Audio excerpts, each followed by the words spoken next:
شیر اور زرافے کی دوستی سے جنگل کے تمام جانور حیران تھے، کیونکہ شیر جانوروں کا شکار کرتا تھا۔ زرافے کے دوست ہرن اور زیبرا اکثر زرافے کو کہتے کہ شیر پر اعتبار نہ کرو۔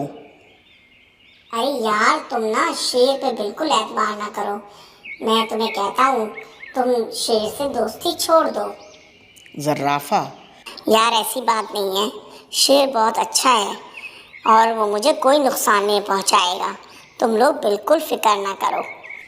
اس طرح زرافہ ان کو کہہ کر بات کو ختم کر دیتا، پھر بھی وہ لوگ اکثر اسے سمجھاتے رہتے، لیکن زرافہ ہرن اور زیبرے کی بات کو ہنسی میں ٹال دیتا۔ زرافے کو اکثر شیر کو کہتا کہ اگر میں شکار نہ کروں تو کھاؤں گا کیا؟ میں تمہاری طرح گھاس نہیں کھا سکتا، جس طرح تم میری طرح گوشت نہیں کھا سکتے۔ زرافہ شیر کی بات سن کر چپ ہو جاتا۔ ایک دن جنگل میں شکاری آ گئے۔ زرافہ اپنی لمبی گردن سے درختوں کے پتے کھانے میں مصروف تھا۔ اس کی نظر ان شکاریوں پر پڑی تو وہ فوراً دوڑا۔ شیر سنو میری بات، جنگل میں شکاری آ گئے ہیں اور وہ ایک بڑے درخت پر مچان بنا رہے ہیں۔ شیر اس کی بات سن کر ہنسا اور زرافے سے کہا، زرافے بھائی، تم بھی بہت بھولے ہو، میں جنگل کا بادشاہ ہوں، بھلا مجھے کون پکڑے گا؟ انسان تو مجھ سے ڈرتے ہیں، ان کی کیا مجال کہ مجھے ہاتھ بھی لگائیں۔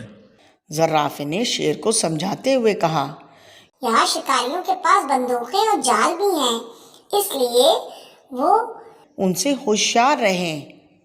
شیر پھر ہنسنے لگا اور کہنے لگا، زرافے میاں، تم تو بہت بزدل ہو، شکاری بکریوں اور ہرن کو پکڑنے آئے ہوں گے، مجھے پکڑنے کی جرت نہیں ہے ان میں جنگل کا بادشاہ ہوں۔ زرافہ شیر کی بات سن کر چپ ہو گیا۔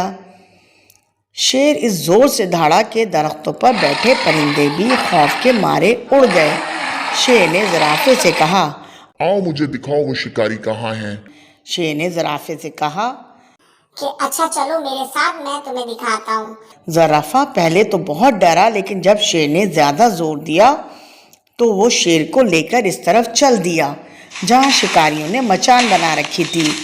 زرافے نے دور سے ہی دیکھ لیا، شکاری اپنی تیاری مکمل کر چکے تھے۔ زرافہ رک گیا۔ شیر نے پوچھا، کیا ہوا؟ زرافہ بولا، شیر بھائی، شکاری پوری تیاری میں ہے، کہیں ہمیں پکڑ نہ لے۔ شیر نے کہا، تم یہیں ٹھہرو، تم بہت بزدل ہو، میں دیکھتا ہوں۔ شیر یہ کہہ کے آگے بڑھا۔ مجبوراً زرافہ بھی اس کے پیچھے پیچھے چلنے لگا۔ شکاریوں کے قریب جا کر شیر ایک مرتبہ پھر دھاڑا۔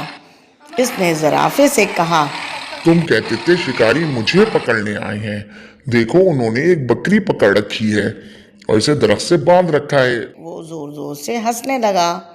زرافے نے جب درخت کے اوپر دیکھا تو وہاں اسے جال نظر آیا اور وہ چیخا، شیر بھائی دیکھو، شکاریوں کا نہیں، وہ دیکھیں اوپر جال ہے، بکری کے قریب نہ جانا، شیر بھائی بکری کے قریب نہ جائیں۔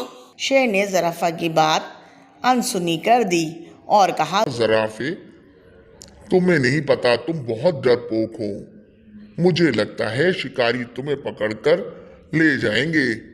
وہ ہنسنے لگا اور آگے کی طرف بڑھنے لگا۔ آج بہت مزہ آئے گا۔ زرافہ بیچارہ شیر کو منع کرتا رہا، لیکن شیر اس کی بات سننے کے لیے تیار ہی نہ تھا۔ اس نے جیسے ہی بکری پر حملہ کیا، مچان پر بیٹھے ہوئے شکاری شیر پر جال پھینک دیا۔ شیر جال میں بری طرح پھنس گیا۔ زرافہ دور کھڑا ساری صورتحال دیکھ رہا تھا۔ زرافے نے کہا، میں نہ کہتا تھا شیر بھائی، شکاری تمہیں شکار کرنے آئے ہیں، تم ان کے جال میں پھنس گئے نا آخر۔ شکاری شیر کو پنجرے میں بند کر کے چڑیا گھر لے گئے۔ شیر کے جانے کے بعد جنگل کے تمام جانوروں نے خوشیاں منائیں، صرف ایک زرافہ ہی اداس تھا۔ سچ ہے، حد سے زیادہ خود اعتمادی بعض دفعہ نقصان دیتی ہے۔ شیر